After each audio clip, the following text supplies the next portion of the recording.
मी वैभव Gullane agricultural world या YouTube चॅनलमध्ये आपलं सर्वांचं स्वागत करतो. आज आपण पाहू महत्त्वाचा टॉपिक. या टॉपिकचं नाव आहे वर्मी कंपोस्ट. याच टॉपिकला मराठीत गांडूळ खतसुद्धा म्हणतात. आजचा विषय ॲग्रिकल्चरमध्ये शिकणाऱ्या विद्यार्थ्यांसाठी परीक्षेत एखाद दुसरा प्रश्न दरवर्षी परीक्षेत असतो. त्यानंतर आपल्या शेतकरी बांधवांना गांडूळ खत हे जमिनीची फर्टिलिटी प्रोडक्टिव्हिटीसाठी वाढवण्यासाठी मदत करतात. लक्षात. आणि गांडूळालाच शेतकऱ्याचा मित्रसुद्धा म्हणतात. तर आज आपण गांडूळ खताबद्दल माहिती घेऊ. आजचा जो लेक्चर आहे, मी हे लेक्चर प्रश्न उत्तर या भागात काढलेला आहे. जसं विद्यार्थ्यांना किंवा आपल्या शेतकरी बांधवांना काय प्रश्न पडतात गांडूळ खताबद्दल, जे काही प्रश्न पडतात ते मी लिहिण्याचा प्रयत्न केला आणि त्या प्रत्येक प्रश्नाचं मी तुम्हाला उत्तर देतो. याच्या व्यतिरिक्त एखादा दुसरा प्रश्न सुटला असेल तुम्हाला कमेंट बॉक्समध्ये टाका, मी त्याचं उत्तर तुम्हाला सांगेन. आता सर्वात पहिला प्रश्न म्हणजे गांडूळ खत म्हणजे काय. तर गांडूळाच्या साहाय्यानं तयार केलेल्या खताला आपण गांडूळ खत म्हणतो. The preparation of compost with the help of earthworm is non as vermi composting. आता दुसरा प्रश्न की किती प्रजातीचे किती स्पेसीजचे गांडूळ खतासाठी वापरले जातात. तर साधारणतः 2 प्रकारच्या ज्या स्पेसीज आहेत त्या गांडूळ खतात जास्त उपयोगी येतात. एक पहिली आहे रेड विंगलर, हिलाच इसिनिया फिओटिडा म्हणतात. दुसरी रेड वर्म, यालाच लुब्रिकस रुबेलस म्हणतात. लक्षात. तर आता रेड विंगलर आहे ना, इसिनिया फिओटिडा हे मोस्ट पॉप्युलर आहे. आता या प्रजातीबद्दल आपण थोडीशी माहिती घेऊ. आता या प्रजातीचा गांडूळ हा 8 ते 10 इंच लांबीला वाढतो. याची कॅपॅसिटी जी आहे ते जमिनीपासून तो 8 ते 10 फूट खोलपर्यंत भुसभुशीत करत जातो व पुन्हा वर येतो, है ना. ॲज कम्पेअर ट्रॅक्टरसोबत जर का तुम्ही कम्पेअर केलं तर मॅक्झिमम ट्रॅक्टरमध्ये 50 म्हणजे 60 सेंटीमीटर पण तुम्ही वाई करू शकता. पण हा गांडूळ 8 ते 10 फूट खाली चालला आणि 8 ते 10 फूट पुन्हा वर येतात. सोबत याचं वजन किती. तर या रेड विंगलर नावाच्या स्पेसीजचं जे गांडूळ आहे साधारणतः 5 ग्रॅमचं असतं. आता रेड वर्मबद्दल दुसरी जे स्पेसीज आहे या स्पेसीजचा गांडूळ मॅक्झिमम 4 ते 5 इंचाचा वाढतो, है ना. आणि याची कॅपॅसिटी हे 2 ते 3 फुटापर्यंत म्हणजे भुसभुशीत करत जातो आणि पुन्हा वर भुसभुशीत करत येतो. आता गांडूळाची आयुष्य किती, है ना. एखादा गांडूळ आपण एकदा आणले तर गांडूळाचं आयुष्य किती हा नंतरचा प्रश्न. तर साधारणतः 4 ते 8 वर्ष गांडूळाची म्हणजे जे काही वर्ष आयुष्यमान जे आहे ते 4 ते 8 वर्ष आहे. लक्षात. 4 ते 8 वर्ष गांडूळ टिकू शकतो. त्या गांडूळाला आपल्याला फेवरेबल एन्व्हायरमेंटल कंडिशन द्यावं लागेल किंवा ते स्पेसीज या सर्व गोष्टीवर तो गांडूळ जगू शकतो. पण साधारणतः 4 ते 8 वर्ष गांडूळाचं आयुष्यमान आहे. आता गांडूळ किती टेम्परेचरमध्ये जगतात, है ना. तर गांडूळ म्हणजे आपण महाराष्ट्राचा विचार करतो, जम्मू काश्मीरचा विचार करू, कन्याकुमारीचा विचार करू. आपण महाराष्ट्रात राहतो तर महाराष्ट्राचा विचार करू किती टेम्परेचरमध्ये गांडूळ जगतात किंवा किती टेम्परेचरमध्ये ते चांगलं काम करतात किंवा बेडचं टेम्परेचर किती ठेवावं. गांडूळ हे 0 डिग्री सेल्सिअस ते 40 डिग्री सेल्सिअस या तापमानात ते जगतं. लक्षात. त्यानंतर बेडचं जे टेम्परेचर आहे ते तुम्हाला 15 ते 30 या डिग्री सेल्सिअसमध्ये ठेवायचं आहे. गांडूळ सर्वात जास्त काम हे 28 ते 32 डिग्री सेल्सिअस या तापमानात चांगल्या प्रकारे करतं. आणि आर्द्रता जे आहे, है ना, गांडूळाला चांगलं काम करायसाठी जी आर्द्रता ठेवायची आहे ते ठेवायची आहे 50 ते 60%. आता गांडूळाच्या बेडमध्ये जे काही आपण वर्मी कंपोस्टचा बेड बनवू त्याच्यात जर का पाण्याचं प्रमाण जास्त झालं तर काय होईल. पाण्याचं प्रमाण जर का जास्त झालं तर त्या गांडूळ खतात किंवा त्या पीटमध्ये त्या खड्ड्यात पाण्याचं प्रमाण जास्त झालं तर जे काही लागणारे जीवनावश्यक वायू आहे ना, ऑक्सिजनचा सप्लाय काय होईल त्या गांडूळाला कमी होईल. ऑक्सिजनचा सप्लाय कमी झाला, अनएरोबिक कंडिशन झाली, त्याच्यामुळे फंगाय बॅक्टेरिया व्हायरसचा इन्क्रीज होईल आणि तुमचं गांडूळ खताचं प्रोडक्शन काय होईल तर कमी होईल. म्हणून पाणी गांडूळ खतात 50% वर टाकू नये किंवा त्याचं मॉइश्चर 50% जास्त जाऊ देऊ नये. नंतरचा प्रश्न सर्वाचा म्हणजे की गांडूळ खत किती दिवसात तयार होतात. तर साधारणतः डिपेंडिंग अपॉन फीड तुम्ही कशा प्रकारचं खाद्य त्या गांडूळाला टाकलेलं आहे. लक्षात. आता गांडूळाला खत टाकतेवेळी काय करायचं आहे की ते खत किंवा ते ऑर्गॅनिक मॅटर कुजल असेच खत तुम्हाला टाकायचे आहे. तर ॲन ॲव्हरेज 45 ते 60 दिवसात गांडूळ खत तयार होते. आता एखादी गोष्ट ऑर्गॅनिक वेस्ट जे कुजतं है ना, जे का तुम्ही नॅचरल एन्व्हायरमेंटल कंडिशनमध्ये एखादी गोष्ट कुजायला ठेवली तर साधारणतः तिला 1000 तास लागत असेल, तर तीच वस्तू गांडुळाच्या पोटात त्याच्या डायजेस्टिव्ह सिस्टीममध्ये 1 तासात कुजल्या जाते. आता थोडंसं गांडुळाबद्दल माहिती घेऊ ना. गांडुळाला डोळेही नसतात, तर गांडुळाला कानही नसतात, बरोबर आहे. पण जेव्हा गांडुळाजवळ लाईट रिफ्लेक्टिव्ह एक राईट रिफ्लेक्टिव्ह सबस्टन्स आहे किंवा एखादा हे म्हणू अवयव आहे जो राईट रिफ्लेक्टिव्ह आहे, त्याला समजतो लाईट पडला की तो रिफ्लेक्ट करतो, त्याच्या साहाय्यानं तो शोधतो. जर टेम्परेचर लाईट पडला की गांडूळ जमिनीत जातं, आलं लक्षात. आणि कान नसल्यामुळे ऐकतो कसा, तर जे काही व्हायब्रेशन आहे त्या व्हायब्रेशनवर तो ऐकतो. आता जनरली अजून एक कन्सेप्ट की गांडुळाचे 2 भाग झाले तर लोक म्हणतात की 2 गांडूळ तयार होतात का, तर नाही. गांडूळ जर का 2 भागात डिवाइड झाले म्हणजे एक भाग गांडुळाच्या डोक्याचा भाग आणि दुसरा भाग जो गांडुळाच्या शेपटीचा भाग, तर नेमकं का होतं, तर जो भाग ज्या साईडला डोका आहे तो भाग त्या गांडुळाचे उर्वरित अवयव आणि शेपटी तयार करू शकतो, आलं लक्षात. म्हणजे डोक्याकडचा भाग पुन्हा गांडुळात डेव्हलपमेंट होऊ शकते, पण शेपटीकडचा भाग हा डेड होतो. म्हणून जो जनरली म्हणतात की 2 भागात डिवाइड झाले तर 2 गांडूळ तयार होतात, असं होत नाही. फक्त डोक्याकडचा भाग पुनर्जीवित होतो, शेपटीकडचा भाग डेड होतो, आलं लक्षात. त्यानंतरचा प्रश्न की गांडूळ नेमकं काय खातात है ना, अर्थवर्म नेमकं काय खातात. तर असा म्हणजे शेतीतील वेस्ट म्हणू, किचनमधलं वेस्ट म्हणू, अशी वस्तू जे कुजतं है ना, जे डिकम्पोज होतं ते गांडूळ खातात.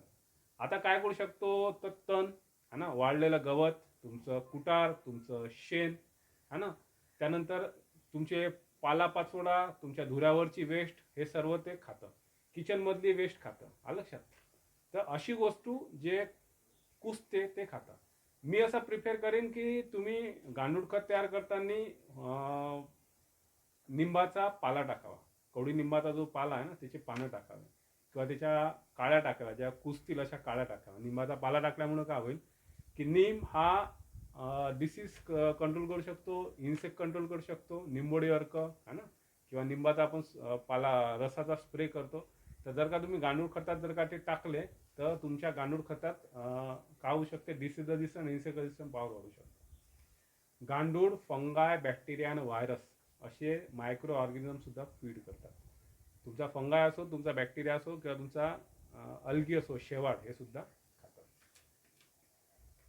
आता गांडूळ खत हा प्रकल्प चालू करण्यासाठी कसा तयार करावा, तर मी असं प्रिफर करेन की तुम्ही पहिले एका खड्ड्यापासून चालू करावं है ना.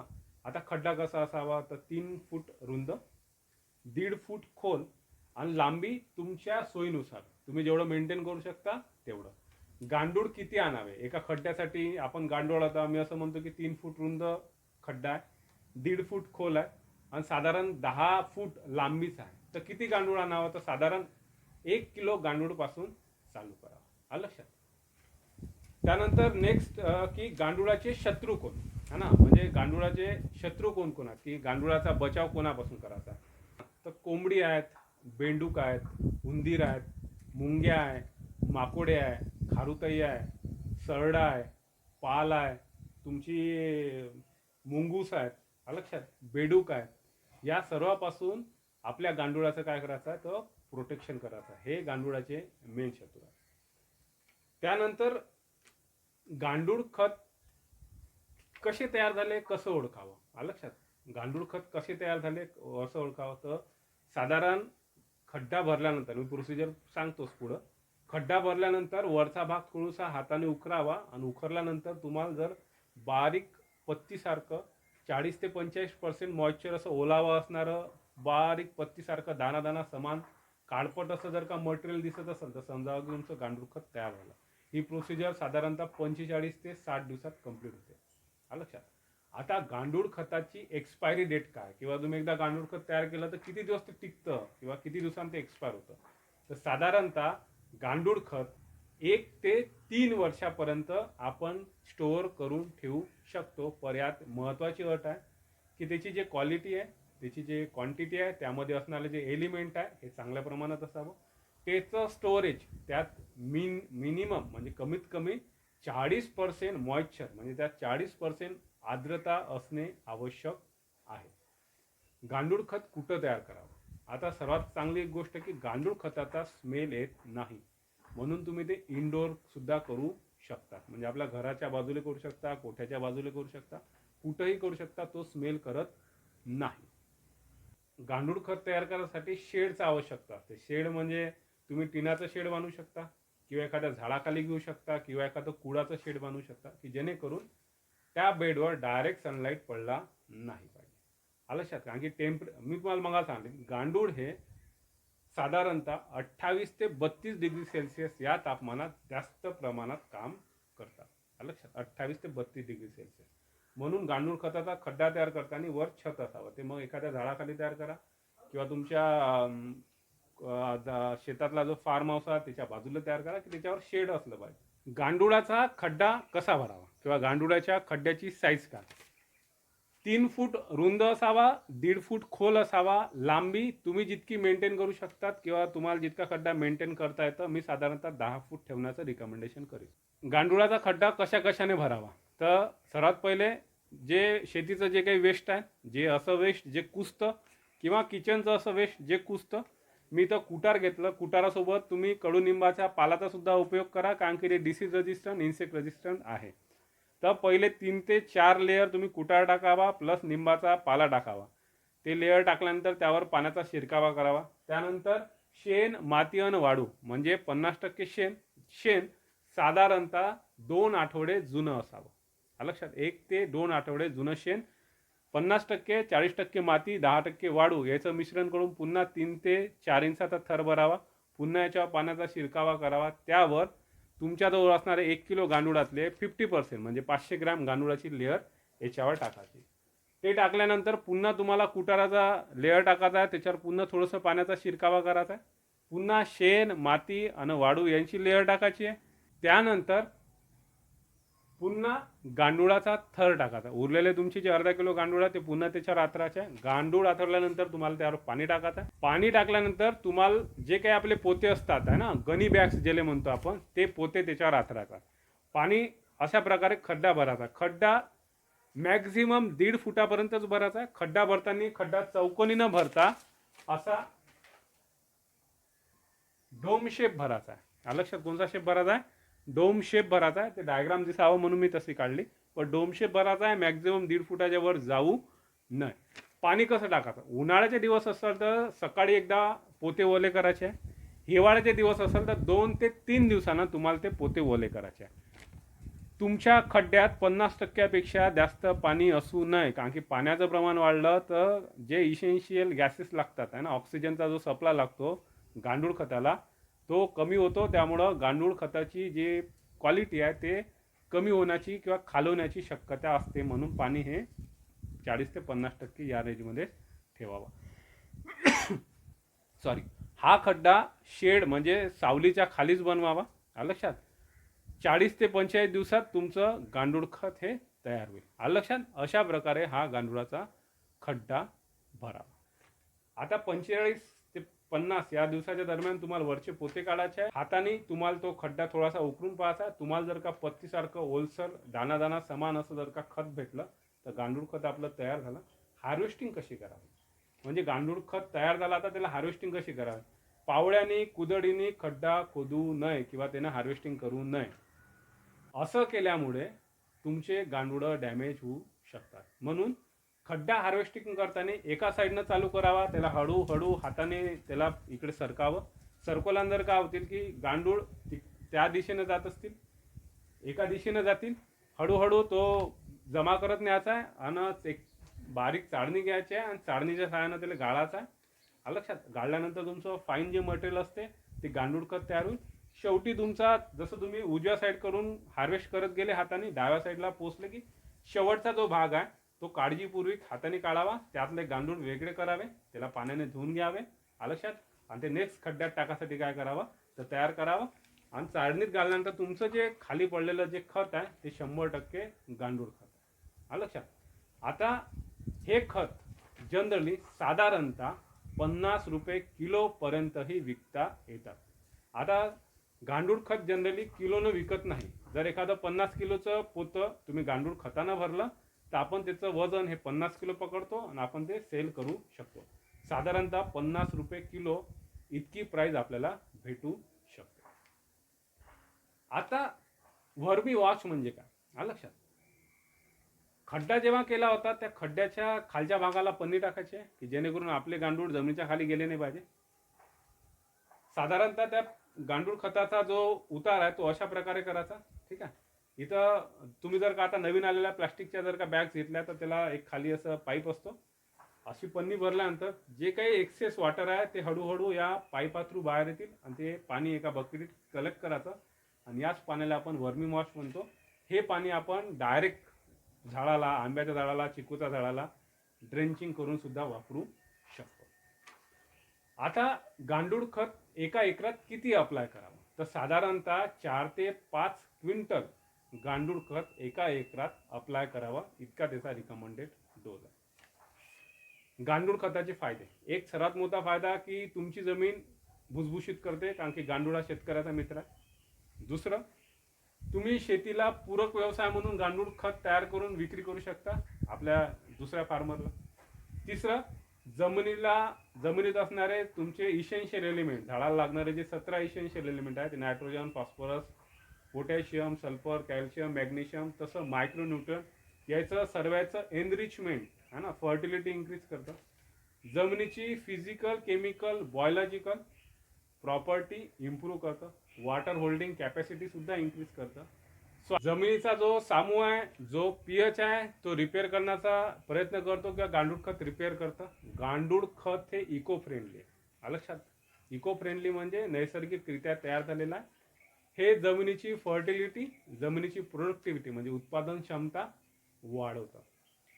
त्यानंतर गांडूळ खताच्या लेअरवर जे गांडूळ खत तयार झालं आहे, जे पत्तीसारखं जे खत दिसते त्याच्यावर पेरिट्रॉपिक लेअर आहे ना, ते लेअर तुमचे जमिनीचे जे धूळ असतात ना, ते धुलीकण जे असतात ते पकडतात. त्यामुळे तुमची जमिनीची जे धूप होते ते धूप थांबते. लक्षात, हा सुद्धा गांडूळ खताचा फायदा. अजून स्वस्त पडतं. लक्षात, काय पडतं? स्वस्त पडतं. आता जर का कम्पेअर केलं की कुजलेलं शेणखत आणि गांडूळ खत याचं जर का कम्पेअर केलं तर जनरली शेणखत 0.5, 0.2 आणि 0.5% NPK प्रोव्हाइड करतं. तर त्या तुलनेत 5 म्हणजे 5 पट नायट्रोजन, 5 पट फॉस्फरस आणि 4 पट पोटॅशियम गांडूळ खतात शेणापेक्षा जास्त प्रमाणात आहे.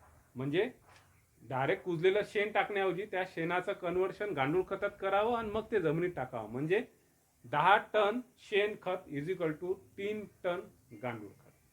लक्षात, इतकं सोपं आहे. तुम्हाला जर का माझा व्हिडिओ वर्मी कंपोस्ट कसं बनावं, त्याचे फायदे काय, कोणत्या स्पेसिस वापराव्या, किती टेम्परेचरमध्ये काम करतं, गांडूळ डुबागल्यानंतर काय होतं, हे सर्व जर का टॉपिक आवडला असेल तर तुम्ही ॲग्रिकल्चरल वर्ल्ड या यूट्यूब चॅनलला लाईक करा, शेअर करा, सबस्क्राईब करा व काही अडचणी असतील तर मला कमेंट बॉक्समध्ये कळवा. थँक्यू.